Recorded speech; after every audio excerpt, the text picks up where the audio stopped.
To get started, you want to match up all your ends and pull out a long enough bit so you can do your braided tie on end, and then just tie a temporary knot. And then you want to attach this to the top of your board.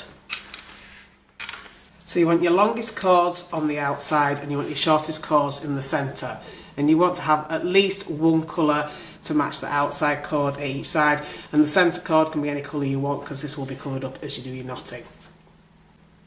So I'm going to start with the cord on the left, and I'm going to do a hitch knot over the cords that are next to it. So I want the one on the left and the one in the centre. So I want to put the cord over and pull through, and then under and pull through.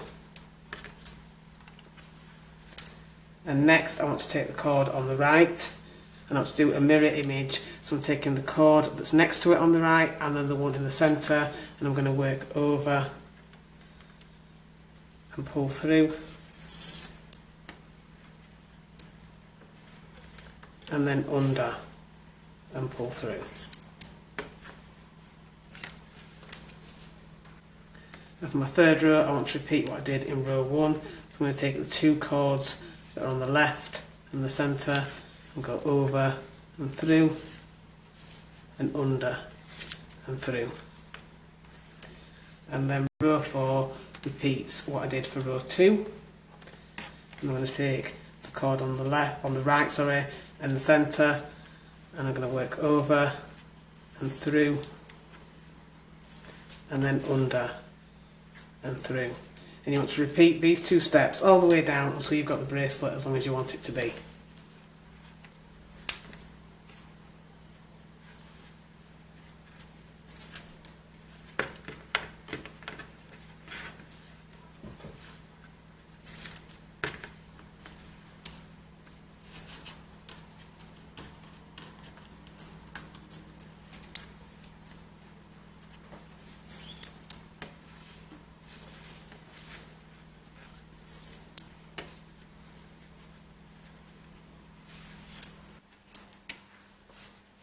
So once you've got the bracelet as long as you want it, you can trim and seal your excess if you want, or you can do a square knot just to level things up at the end like I'm going to do.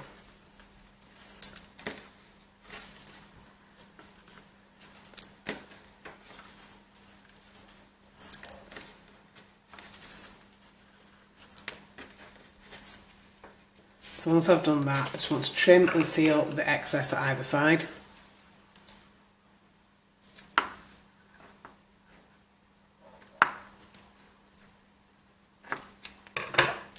I'm going to use a lighter to seal here, but you could use glue if you prefer. And then with these three cords, I'm going to do a braided tie on end. Just going to do a straightforward 3-stranded braid.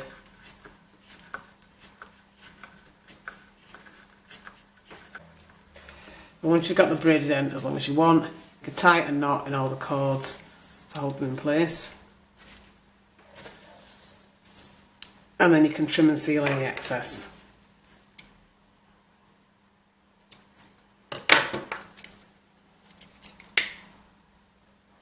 And when you're finished, you should end up with something that looks like this. And that is your completed macrame bracelet.